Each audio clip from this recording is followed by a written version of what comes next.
கிட்டத்தட்ட இந்த ஸ்கெட்ச் வந்து கரெக்டாக ஒரு ஆண்டு காலமாக பிளான் பண்ணி கரெக்டாக போட்டு தெளிவாக அடிச்சிருக்காங்க. மிஸ்ஸே ஆகிடக்கூடாதுன்னு. ஏன்னா சந்து வந்து சின்ன சந்து பார்த்தீங்கன்னா நீங்கள் ரொம்ப சின்ன சந்து தான். அது டெட் எண்டு வேறு. அது நீங்கள் தப்பிக்கவே முடியாது. அதுலேருந்து மிஸ் ஆனிச்சுன்னா வெளியில் வர முடியாது. அதில் ஏற்கனவே 3 பேரை சுமோட்டோ பாய்ஸை இறக்கி மறுபடியும் இந்த இவங்களுக்கு சுமோட்டோ ட்ரெஸ்ஸை போட்டு வாட்ச் பண்ணி கடந்த ஆண்டு எக்மோர் கோட்டில் ஒரு வாய்தா முடிச்சுட்டு அந்த கடற்கரை பீச் பட்டினப்பாக்கம் ரோடு இருக்கு பாருங்க. ஒரு பக்கம் ஃபுல்லாக ஹோட்டல்ஸாக இருக்கும், ஒரு பக்கம் பீச் இருக்கும். அந்த இடத்துல சாப்பிட்டுட்டு வெளில வர்றாரு. அங்கே ஒரு நண்பரை பார்த்து சாப்பிட்டுட்டு வெளில வர்றாரு. வெளில வரக்குள்ள சம்பவ இடத்துல மர்டர் பண்ணுறாங்க. அதில் மர்டரில் யார் அந்த கேஸில் இருக்காருன்னா தீபக் ராஜா பாண்டியன் கொலை வழக்கில் தேடப்பட்டார் நவீன். அவர் தான் அந்த கேஸில் அக்யூஸ்ட். இங்கே போது ஒரு நெட்வொர்க் எவ்வளோ பெரிய லிங்க் போகுது பாருங்க. ஆனால் இவர் தான் இழுத்து விட்டார், ட்ரிகர் பண்ணது இவர் தான். அங்கே பட்டினப்பாக்கத்திலே ஒரு காரில் இருந்து பார்த்தாருங்கிற மாதிரி இவங்களுக்கு ஒரு தகவல். அதனால் இவரை கொல்லணுங்குள்ள எங்கள் அண்ணன் பிறந்த நாள் அல்லது எங்கள் அண்ணன் இறந்த நாளில் கொலை செய்யணும் அப்படின்னு அவர் சபதம் எடுக்கிறார். யாரோ ஒரு பிரதர் பொண்ணை பால் அந்த தீர்மானத்தை எடுக்கிறார். எடுக்கக்குள்ளதான் நேரத்துக்கே அவரோட பிறந்த நாள். இப்போயாவது கொஞ்சம் அலர்ட்டாக இருந்திருக்கணும்.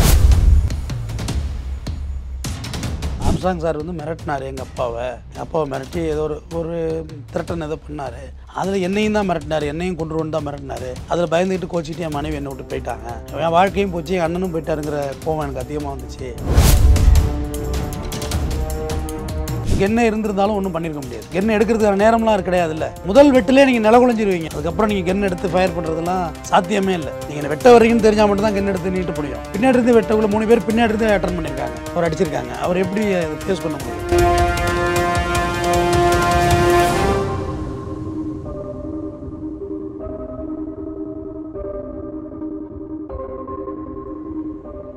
ரியல் ஒன் நேயர்களுக்கு வணக்கம். இன்றைய நேர்களுக்காக நம்முடன் இணைகிறார் அரசியல் விமர்சகரும் குற்றவியல் வழக்கறிஞருமான திரு ஆர்.எஸ். தமிழ்வந்தன் அவர்கள். வணக்கம் சார்.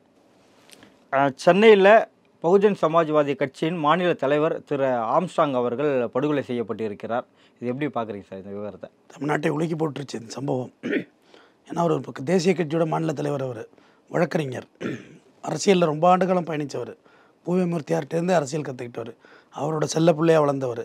அதுக்கு பிறகு இங்கே வந்து பகுஜன் சமாஜ்வாதியில் இன்றைக்கி மாயாவதியோட ஒரு ரொம்ப அறியப்பட்டவர், மாயாவதி நன்கு பரிச்சயமானவர். அவங்களே வர்றாங்க அவர் டெத்துக்கு. இந்த சூழ்நிலையில் வழக்கறிஞர் பல வழக்கறிஞர்கள் அந்த ஏரியாவில் உருவாக்கியவர். அவர் படிக்காமல் சுற்றிட்டு இருந்த மாணவர்களெல்லாம் பிடிச்சி கொண்டு வந்து ஆந்திராவில் அட்மிஷனை போட்டு வக்கீல் ஆனால் தான் நீ அதிகாரத்தில் மேலே வர முடியுங்கிற பெரிய நம்பிக்கையை மாணவர்கள்ட்ட ஏற்படுத்தினவர். எல்லோரும் பேரளவில் பேசுவோம் கொள்வோம், அதை நடைமுறைப்படுத்தினவர். சொந்த காசை போட்டு கொண்டு சேர்த்து விடுறது, ஃபேன் செட்டு வாங்கி கொடுக்குறது, வக்கீலாயிருங்கிற மாதிரியான ஒரு இது பண்ணவர். 2006 அவர் வந்து கவுன்சிலர் ஆகிறாரு, சுயேட்சை கவுன்சிலர் ஆகிறாரு. அப்போ எவ்வளோ பெரிய ஸ்கில் வேணும். சென்னை மாநகராட்சிக்குள்ளே 99வது வார்டில் நீங்கள் சுயேட்சை கவுன்சிலர் ஆகணும்னா எவ்வளோ கெட்ஸ் வேணும், அதுக்கு எவ்வளோ மக்கள் செல்வாக்கு வேணும், அது அவர்கிட்ட இருந்துச்சு. அந்த ஏரியா பெரம்பூர் ஏரியா, அவர் படுகொலை செய்யப்பட்ட ஏரியாவில் நல்ல மரியாதையில் அவர் அறியப்பட்டிருக்கிறார். அவர் மேலே அவ்வளோ மதிப்பு வச்சுருக்காங்க எல்லாரும். அதோட தான் அவர் ரொம்ப கேர்லெஸ்ஸாக அவர் வீட்டு வாசலில் நின்ட்டார். இந்த ஏரியாவுக்குள்ளே யார் வந்துட போகிறாங்கிற ஒரு நினைப்பில் தான் அவர் இருந்துட்டார். இல்லைனா அவர் கேர்ஃபுல்லாக இருக்கணும், கேர்லெஸ்ஸாக இருந்துட்டார். ஏன்னா உளவுத்துறை 3 தடவைக்கு மேலே கூப்பிட்டு அவரை வார்ன் பண்ணியிருக்காங்க. இதுமாதிரி தப்பாக இருக்குது, கவனமாக இருங்க, அவனை ஸ்கெட்ச் போடுற மாதிரி இருக்குதுன்னு. அவரும் அவ்வளோ ஷார்ப்பாக தான் இருந்திருக்கார். இருந்த போதிலும் 2 டைப்பாக சொல்கிறாங்க. ஒரு டைப் என்னென்னு சொல்கிறாங்கன்னா, காரில் இருந்துச்சு துப்பாக்கி, அதை எடுத்து இவர் இடுப்பில் சொருவிட்டு இறங்கலை. ஏன்னா கென்னை வந்து வீட்டுக்கிட்ட மட்டும் எடுத்துகிட்டு போக மாட்டாருன்னு பக்கத்து வீட்டில் சொல்கிறாங்க. இன்னொரு தரப்பு என்ன சொல்கிறாங்கன்னா, தேர்தல் நடத்தை விதிமுறைகளுக்கு துப்பாக்கி கொடுத்தாரு, அதில் என்ன ரிட்டர்ன் வாங்கலைங்கிற மாதிரி சொல்கிறாங்க. 2 விஷயம் சொல்கிறாங்க. இவங்க கிட்டத்தட்ட இந்த ஸ்கெட்ச் வந்து கரெக்டாக ஒரு ஆண்டு காலமாக பிளான் பண்ணி கரெக்டாக போட்டு தெளிவாக அடிச்சிருக்காங்க. மிஸ்ஸே ஆகிடக்கூடாதுன்னு. ஏன்னா சந்து வந்து சின்ன சந்து பார்த்தீங்களா நீங்கள், ரொம்ப சின்ன சந்து தான். அது டெட் எண்டு வேறு. அது நீங்கள் தப்பிக்கவே முடியாது. அதுலேருந்து மிஸ் ஆனிச்சுன்னா வெளியில் வர முடியாது. அதில் ஏற்கனவே 3 பேரை சுமோட்டோ பாய்ஸை இறக்கி மறுபடியும் இந்த இவங்களுக்கு சுமோட்டோ ட்ரெஸ்ஸை போட்டு வாட்ச் பண்ணி அண்ணான்ட்டு பேசுகிற மாதிரி கிட்ட போய்ட்டு சம்பவத்தை அரங்கேற்றிருக்காங்க. அதனால் ரொம்ப தெளிவான திட்டமிட்ட ஒரு படுகொலையை அரங்கேற்றிட்டாங்க. அதில் அவர் இறந்துட்டார். உடற்குறைவெல்லாம் முடிஞ்சிட்டு பாடி வாங்குறதுல கொஞ்சம் பிரச்சனை இருக்குது. ஆர்ப்பாட்டம் அவங்க கட்சிக்காரவங்க, கட்சி தொண்டர்கள் மற்றும் அவருடைய விசுவாசிகள்லாம் சாலை மறியலில் ஈடுபடுறாங்க. எல்லாம் போலீஸ் வந்து சப்போர்ட் பண்ணியிருக்காங்க. ஏன்னா இழந்திருக்கிறது பெரிய இழப்பு அவங்களுக்கு. ஏன்னா அவர் வந்து தலித்திய தலைவராக அடையாளம் காட்டுறாங்க. நான் அதை தாண்டி ஒரு படி மேலே போய் அவரை பார்ப்பேன். ஏன்னா அவர் வந்து ராமதாஸை புகழ்ந்து பேசியிருக்கார் மேடையில். அவருடைய கல்லூரியில் அம்பேத்கர் சிலை இருக்குது அப்படின்னு திருமாவளவன் பேசியிருக்காரு. எந்த கட்சியோடையும் கூட்டணி வச்சுக்கல அவர் நினச்சிருந்தா ஏதோ ஒரு கட்சியில் ஒரு சீட்டு 2 சீட்டு அவர் கொடுப்பாங்க. இல்லை அவருக்கே இண்டிவிஜுவலாக ஒரு சீட்டு கொடுப்பாங்க. சரி ஜெயிப்பார் அவர். அந்தளவுக்கு மக்கள் செல்வாக்கு உள்ள மனிதர். அதெல்லாம் அவர் செஞ்சிக்கலை. இந்த பகுஜன் சமாஜ்வாதியிலே லாங் பீரியட் இவர் தான் தலைவராக செயலாற்றியிருக்காரு. செல்வப்பிறந்தகைலாம் இருந்தவர் தான் அந்த இடத்துல. சிலப்பேர் தலைவர் இருந்தார். அதுக்கப்புறம் வெளியேந்ததுக்கு அப்புறம் ஆம்ஸ்ட்ராங் தான் இப்போ தலைவர். ரொம்ப லாங் பீரியட் 15 ஆண்டு காலமாக தலைவராக இருக்கார். இவர் தான் லாங் பீரியடாக தலைவராக இருக்கார் இதில். அதனால் இப்போ தான் கல்யாணம் ஆச்சு, 48 வயசுலாம் கல்யாணம் ஆச்சு.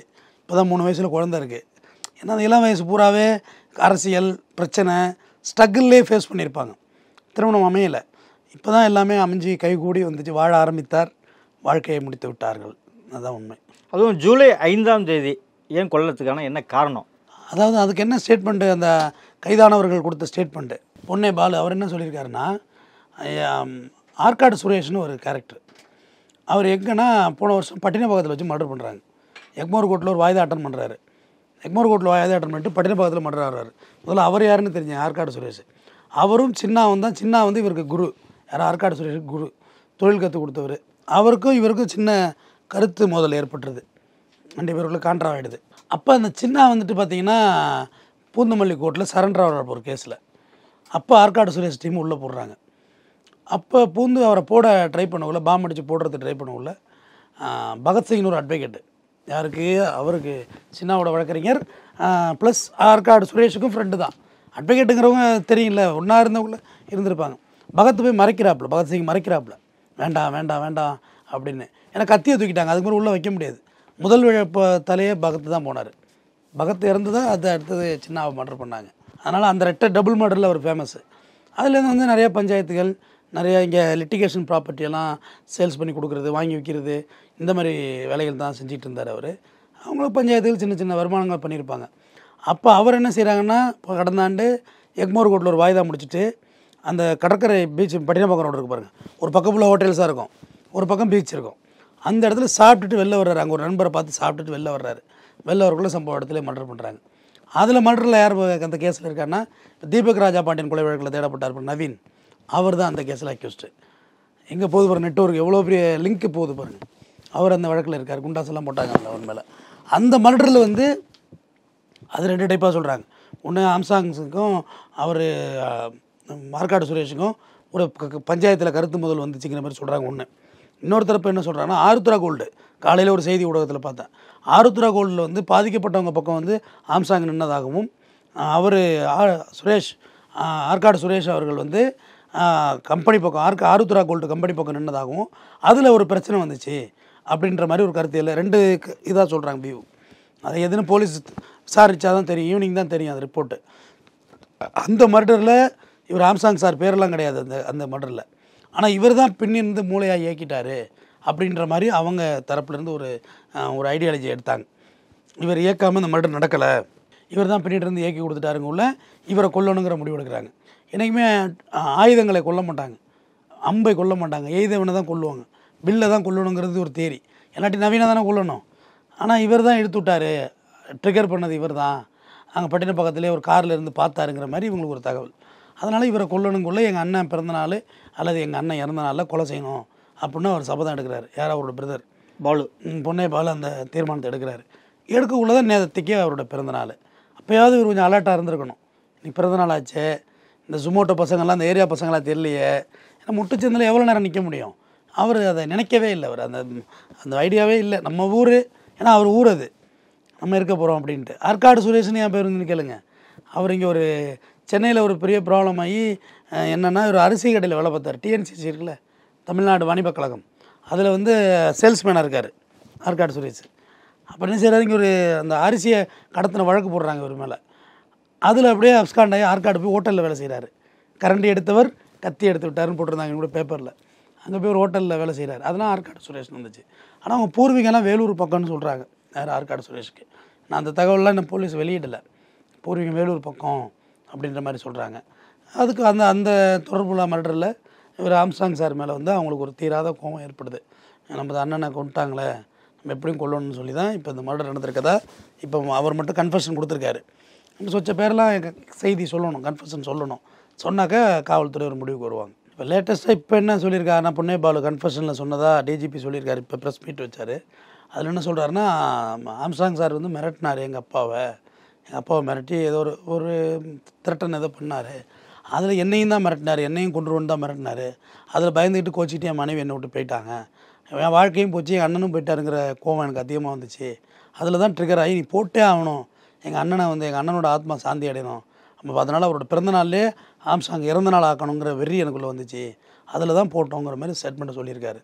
இவர்கிட்ட துப்பாக்கி இல்லைன்ற விஷயத்தை யார் இந்த பொன்னைப்பாலு டீமுக்கு சொல்லியிருப்பாங்கன்னு நினைக்கிறீங்க சார்? இல்லை, இவரை க்ளோஸாக வாட்ச் பண்ணியிருக்காங்க, 1 இயராக வாட்ச் பண்ணியிருக்காங்க. அதான் அதான் ஸ்டேட்மெண்ட். அந்த க்ளோஸாக வாட்ச் பண்ணால் எதிரிகள் யாரும் உள்ள வர முடியாது. யாரோ ஒருத்தர் க்ளோஸாக வாட்ச் பண்ணல, அது யாராக இருப்பாங்க? இவர்கிட்ட எல்லாம் இவருக்கு எதிராக காட்டி கொடுக்குற ஆள்லாம் இவர்கிட்ட இல்லை. ஏன்னா அவ்வளோ விசுவாசமான ஆட்களை தான் கூட வச்சுருந்தார். நேற்று ஆள் இல்லைங்கிறதே பெரிய நமக்கு வியப்பாக இருக்குது. எப்பயுமே ஆளோட பாதுகாப்பாக இருக்கிறவர் தான், அந்த மாதிரி சூழல் உள்ளவர் தான். அவர் பிஎஸ்ஓ கூட வாங்கி வச்சுருந்துருக்கலாம், பர்சனல் செக்யூரிட்டி ஆஃபீஸர் கூட வாங்கி வச்சுருக்கலாம், கொடுத்துருப்பாங்க அவருக்கெல்லாம். மாநில தலைவரில் அவருக்கு நல்ல பாதுகாப்பாக கொடுத்துருப்பாங்க. ஆனால் அவர் அதையும் வாங்கிக்கல. இப்போ க்ளோஸாக வாட்ச் பண்ணி சொல்லியிருக்காங்க அவர்கிட்ட கென்னு இல்லைங்கிறது. கென்னு இல்லைன்னு சொன்னாங்களா இல்லை? ஆனால் அந்த சுச்சுவேஷன் அவங்க அட்டன் பண்ண சுச்சுவேஷன் கென்னை இருந்திருந்தாலும் ஒன்றும் பண்ணியிருக்க முடியாது. கென்னை எடுக்கிறதுக்கான நேரம்லாம் கிடையாது. இல்லை, முதல் வெட்டிலே நீங்கள் நிலகுலைஞ்சிருவீங்க நெறியாளரே.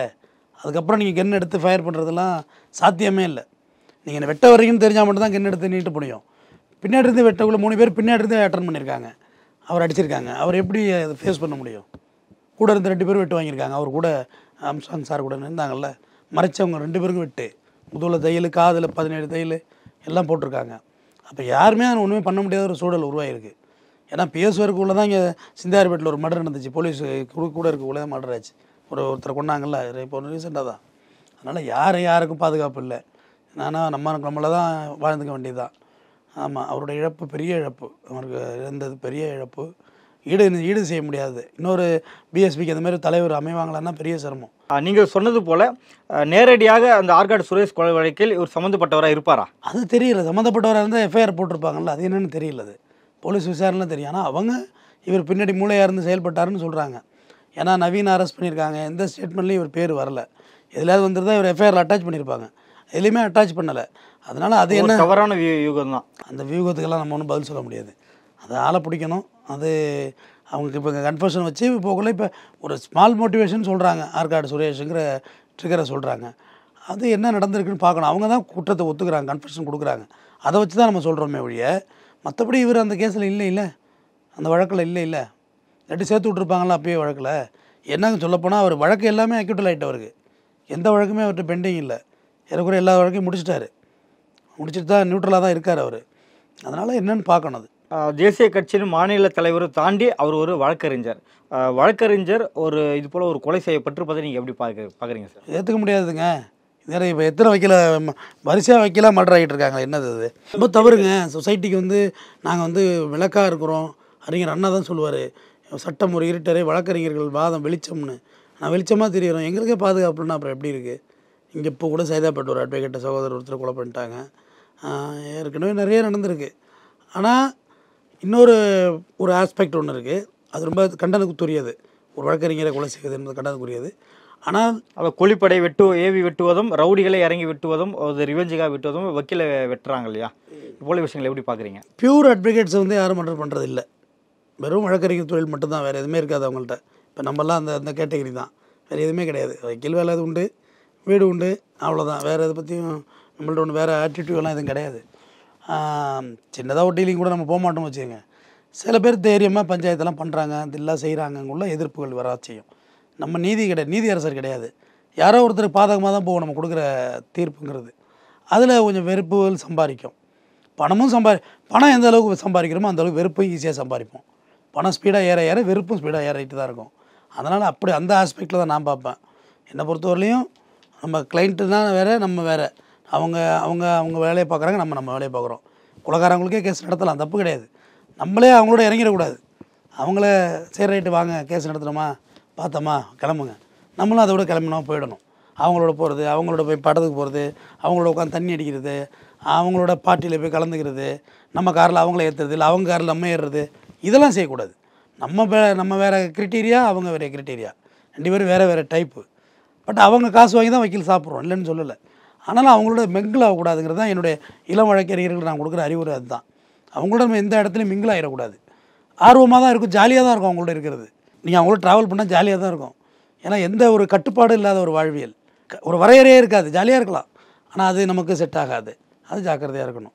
தமிழகத்தில் தொடர்ந்து இந்த கூலிப்படைகளால் இது போல் கொலைகள் அரங்கேற்றப்பட்டிருக்கு. இந்த சூழல் எப்படி பார்க்குறீங்க சார்? இது ரொம்ப ஆபத்தான சூழ்நிலை.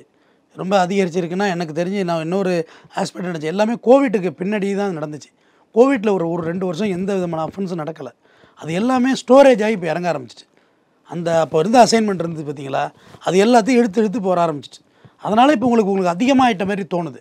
இது எல்லாமே பழைய ரிவெஞ்சு தான். எல்லாமே எதுவுமே புது ரிவெஞ்சு கிடையாது. இன்றைக்கி கோவப்பட்டு நாளைக்கு கொலை பண்ணலை. கோவிட் பிறகு இது எல்லாமே ரேஸ் ஆகிருக்குங்கிறத நான் யோசித்தேன். என்னுடைய ஆஸ்பெக்ட் அதுதான். அதுக்கு பிறகு தான் இதெல்லாம் ரேஸ் ஆகிருக்குன்னு. அதனால் பார்க்கணும், இது கட்டுப்படுத்தணும். போலீஸு இரும்புகிற கொண்டு அடிக்கிட்டு தான் இருக்குது. எவ்வளோ தான் கண்ட்ரோல் பண்ணுறது சொல்லுங்கள்? ஒருத்தருக்கு ஒரு போலீஸாக போட முடியும்? உங்களுக்கு ஒரு போலீஸ், அவருக்கு ஒரு போலீஸ், அவருக்கு ஒரு போலீஸாக போட முடியும்? ஏதோ ஓரளவு கண்ட்ரோலில் தான் எடுத்துகிட்டு போகணும். இதெல்லாம் உளவுத்துறை எச்சரிச்சிருக்கு ஆம்சாங் சாரை. ரொம்ப ட்ரை பண்ணுறாங்க, கவனமாக இருக்குன்னு. உளவுத்துறையோட வேலையே அதுதான். அதுக்கு மேலேயும் நம்ம என்ன செய்கிறது சொல்லுங்கள்? விதின்னு பண்ணுறதுன்னு இறங்கிட்டாங்க. நம்ம என்ன சொல்கிறதுன்னு தெரியல. நம்ம என்னுடைய கருத்தியல் சொல்கிறேன். இளைஞர்களுக்கு நம்ம எல்லாத்தையும் மறப்போம், மன்னிப்போம்னு தான் வாழணும். பட் இதை அவங்களால மறக்க முடியாது. ரொம்ப நாளாகும் இந்த மறக்கிறதுக்கு, இந்த இழப்பை சரி செய்கிறதுக்கு. நம்ம வீட்டில் ஒருத்தவங்க இறந்துட்டோன்னா இறந்தவங்களை நினச்சி இருந்தவங்களை இழந்துடக்கூடாது. இங்கே வாழ தான் பிறந்திருக்கோம். படுகொலை செய்கிறதுக்கோ, நம்ம கொலை செய்கிறதுக்கோ, இல்லை கொலை விடுறதுக்கோ நம்ம பிறக்கலை. நம்ம எதிரிகளுக்கு மிகப்பெரிய பரிசே, தண்டனையே மன்னிப்பு தான். என்னுடைய கொள்கை மன்னிக்கணும். அவங்க மேலே அன்பு செலுத்துவோம். வள்ளுவன் சொல்கிற மாதிரி, அவர் நாண நன்னயம் செய்து விடுவோம். இன்னா செய்தாரை ஒருத்தல் அவர் நாண நன்னயம் செய்வோம். நம்ம மன்னிக்கிறது தான் வேறு வழியே இல்லை. நம்ம பலிக்கு பலி, ரத்தத்து ரத்தம்னா போயிட்டே தான் இருக்கும். மனிதனே சுடுகாடாயிடாதா? பூமியே சுடுகாடாயிடாதா? எல்லாருக்கும் எல்லார் மேலேயும் கோவம் இருக்க தானே செய்யுது. யாருக்கும் யார் மேலே கோவம் இல்லை சொல்லுங்கள்? எல்லாருக்கும் கோவம் இருக்கும். எல்லா இடத்துலையும் ஒரு இயலாமை இருக்கும். அந்த இயலாமையை நம்ம கோவமாக, அடியா, சண்டையாக, ரத்தமாக மாற்றினோம்னா பூமியில் ஓடுற ஆறு எல்லாமே ரத்தமாக தான் ஓடும். குருதி புனலாக தான் ஓடிக்கிட்டு இருக்கும் இங்கே. அதனால் முடிஞ்ச அளவு நம்ம பிரச்சனைகளை தவிர்க்கணும். முடிஞ்சளவு மன்னிக்கணும், மறக்கணும். இந்த இழப்போடு இது நிற்கணும். ஏன்னா மறுபடியும் இதில் ரிவெஞ்சுன்னு போயிட்டே தான் இருக்கும். இளைஞர்கள் வாழ்க்கை வீணாகிட்டே தான் இருக்கும். ரைட்டு அப்படின்னு நினைக்கணுங்கிறது என்னோடய கருத்து. அன்னாருடைய ஆன்மா சாந்தி அடைகிறதுக்கு எல்லாம் வல்ல இறைவனை வேண்டிக் கொள்கிறேன். நடப்பு அரசியல் குறித்து பல்வேறு கருத்துக்களை பொறுத்தவரைக்கும் மிக்க நன்றி சார். நன்றி.